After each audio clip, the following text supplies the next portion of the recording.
우리 몸에는 어느 장기든지 간에 암이 올 수 있습니다. 네. 방광에 오는 암을 방광암이라고 합니다. 남자가 한 4, 같으면 여자가 1인데 아직 그 원인은 정확하게 밝혀지진 않았습니다. 소변에 이게 피가 나오는 증상이 다른 암들과는 달리 초기에 나올 수 있어서 다른 종양에 비해서는 이렇게 조기 진단이 가능하다라는 거죠. 흡연은 많은 암들의 원인입니다. 이게 그 흡연을 하는 사람들은 이 방광암에 걸릴 확률이 일반인에 비해서 거의 한 7배 정도 상당히 높습니다. 높다고 해요. 그거 말고도 사실 여기 이 화면에 나오지만 이 연령 아까 연령 얘기했죠. 그리고 머리 염색약이 있습니다. 이 머리 염색약을 한 사람에게서도 그 방광암이 유발될 수가 있고, 또 이제 직장, 보통 이제 석유 제품을 다루는 그런 직장을 가진 분들한테서도 나타날 수가 있어요. 특히나 아로마틱 아민이라고 해서 이 방향족계 아민들 취급하는, 그러니까 가죽 제품이나 아니면 뭐 페인트, 인쇄 이런 것들과 관련이 있습니다. 그리고 이제 방사선 치료, 진통제, 항암제 이런 것도 있는데 이런 것들은 뭐 아주 빈도수로 따지면 상당히 낮습니다.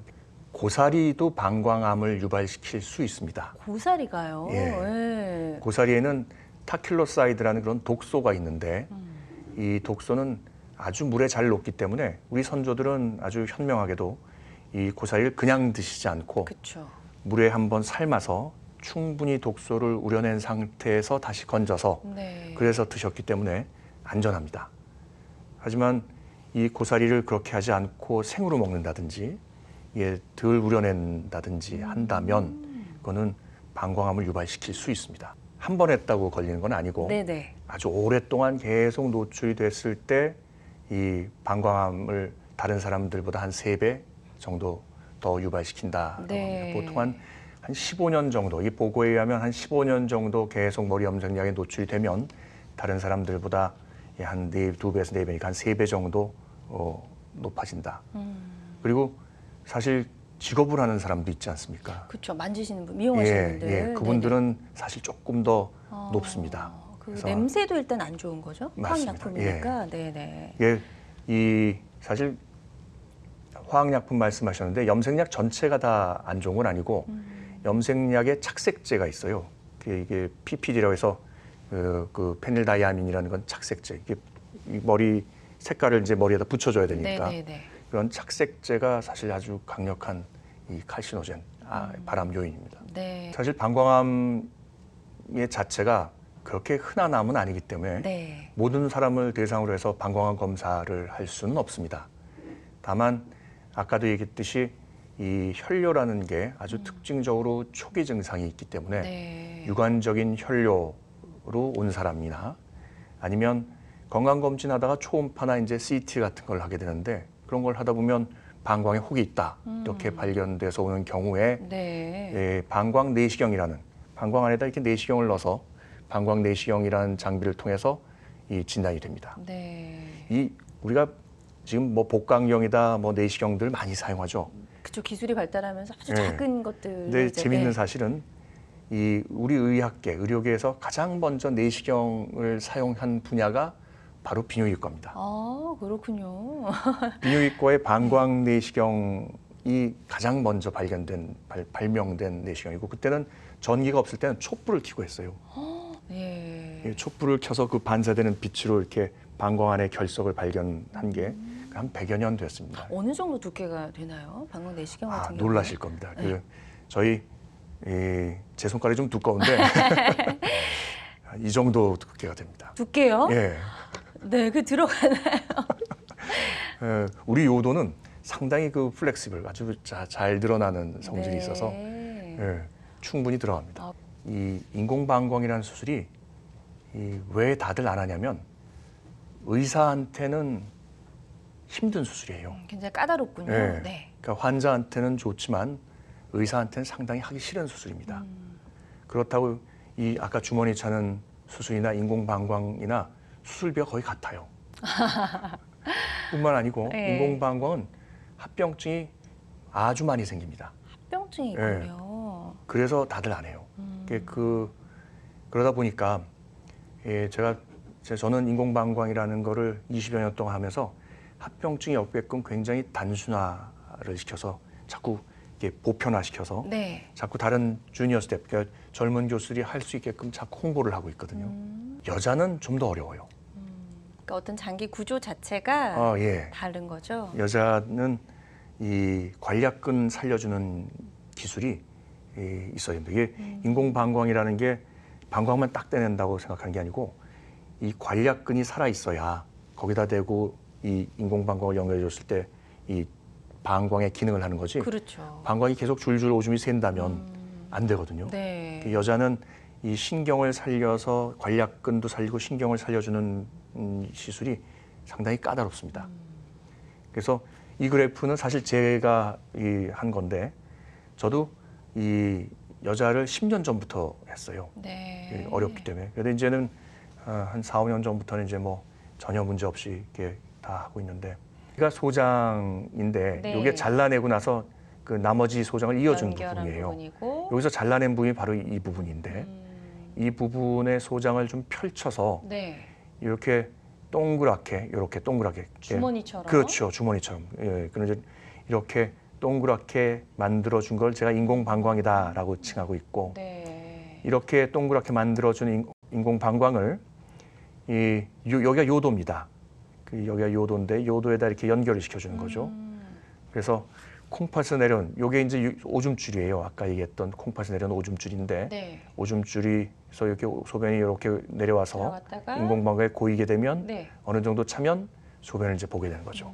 자, 여기서 이제 다른 게 있다면 아까 제가 이 요의라고 해서 방광이 차면 우리가 소변이 마렵다라고 느끼죠. 네. 그런데 이분들은 그 방광이 없어요. 그럼 어떻게 이게 느낌이 오나요? 옵니다. 어. 예, 이게 장이기 때문에 장이 팽창하면 어때요? 배가 불편하다라고 예민한 분들은 그렇게 느끼기도 하고 네네. 대부분은 요도가 아직 정상이니까 요도에서 느낍니다.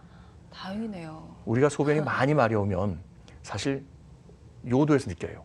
오줌이 네. 나올 것 같아라는 거를 네. 방광에서 느끼는 게 아니라 요도에서 느껴요. 사실은. 그렇죠. 네. 우리도 참 그래서 이분들도 요도에서 느끼고 이거 오줌이 나올 것 같다 해서 화장실 가서 소변을 보게 됩니다. 남자에 있어서 이제 인공방광을 하는 경우인데요. 여기 보면 빨간색 선으로 되어 있는 데가 방광입니다. 기존에. 네, 네네. 방광이고 수술하기 전에 방광이죠. 까만 게 오줌이에요. 여기 까만 거 보이시죠? 네. 까만 게 오줌인데 그 주위에 방광 안에 이렇게 허연 덩어리들이 있는데 이게 다 암덩어리들입니다. 그렇군요. 방광 안에 저렇게 암이 가득 차 있는 경우 방광을 살릴 수가 없어서 이걸 다 잘라내면 이제 장으로 이게 만든 인공방광입니다. 이건 좀 약간 지금 장스럽게 보이지만 사실은 좀 더 이렇게 이 부풀거나 다른 경우를 보면 비슷해요? 방광은 똑같아요. 동그랗게 아주 풀게 되면. 예, 제가 네. 보고 이쁘게 잘 됐습니다라고. 여자가 좀 더 어렵다고 수술이 얘기했는데 예. 남자인 경우는 전립선이라는 게 이 방광과 요도 사이에 있어요. 완충지대죠. 그런데 여자의 경우는 전립선이 없고 방광이 바로 요도로 연결이 되기 때문에 네. 아주 섬세하게 그 부위를 연결이 분리- 잘 돼야겠네요. 분리를 시켜서 떼야 됩니다. 네. 여기도 보면 요 빨간색 이 화살표로 이루어진 데가 방광이고요. 네. 역시 까만 게 오줌이고 이 허연 덩어리들이 암덩어리들입니다. 암덩어리. 그래서 이 방광을 제거하고 나서 여기는 이제 인공방광, 이것도 장으로 이렇게 만들어서 인공방광을 해준 상태입니다. 네. 이분은 예. 이분도 이제 다른 병원에서 연세가 많으니까 이 방광 절제술을 못하고 하니까 이제 항암 치료를 한 거죠. 항암 치료 오래 하셨어요. 6살이니까 아니고 6개월 이상을 항암 치료를 받았는데도 불구하고 암이 계속 커지고 이제는 놔둘 수가 없으니까 이제 저한테 오신 분인데 이분 아들이 어디서 모 내과 의사를 하고 계신 분이에요. 네. 소문을 듣고 오셨군요. 아니 그래서 소통이 편한 거죠. 네. 아무래도. 네, 소통이 편하고 예.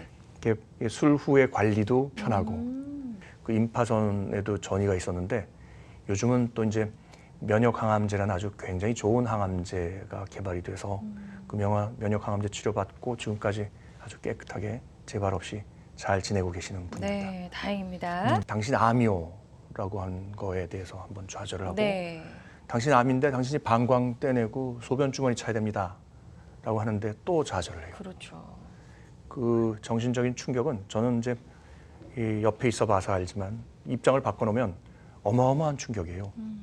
그 중에 두 가지 중에 그래도 한 가지는 이 좌절을 덜어드릴 수 있다라고 저는 생각을 해요. 네.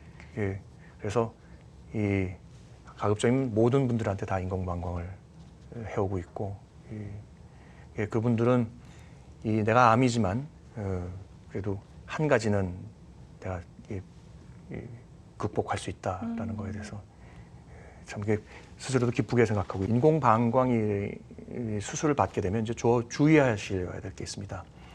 이 우리 방광이 아니거든요. 인공방광은 장으로 만들었기 때문에 우리가 소변이라는 게 노폐물이죠. 노폐물을 이제 기존의 방광한테 백을 만들어서 너 버려라. 그러면 그 방광이 백을 버렸단 말이에요. 근데 인공방광은 장이잖아요. 장이니까 노폐물을 백을 버려라. 그리고 주면 장이니까 흡수를 해버려요. 30을 흡수하고 70만 버린단 말이에요. 네. 그럼 노폐물이 몸에 계속 쌓이게 되겠죠. 네. 그러면 이제 얘 기력도 없어지고 입맛도 없어지고 심하게 되면 이제 아침에 일어나지 못합니다. 그런 걸 전해질 교정을 해줘야 되는 건데, 네. 그래서 물을 많이 먹어야 돼요. 아예 소변을 130을 만들어 버리는 거죠.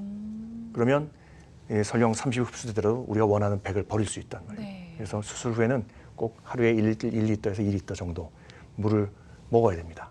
가족 중에 한 분이 암이 걸리면 이 투병 생활은 온 가족이 해야 됩니다. 맞습니다. 아주 심적으로도 힘들고 굉장히 어렵습니다. 예, 그러더라도 이 현대 의학은 상당히 발전해 있어요. 예전에 비해서는 굉장히 많이 발전해 있어서 치료율이 굉장히 높습니다. 예, 그런 현대의학을 꼭 믿으시고 조금만 더 참으시면 좋은 그런 결과가 있을 테니까 힘드시더라도 꿋꿋하게 버티고 넘기시길 바랍니다. 예, 네. 저도 옆에서 열심히 돕겠습니다. 지금까지 이동현 교수와 함께 방광암에 대해서 이야기 나눠봤습니다. 오늘 말씀 잘 들었습니다. 예, 고맙습니다. 감사합니다.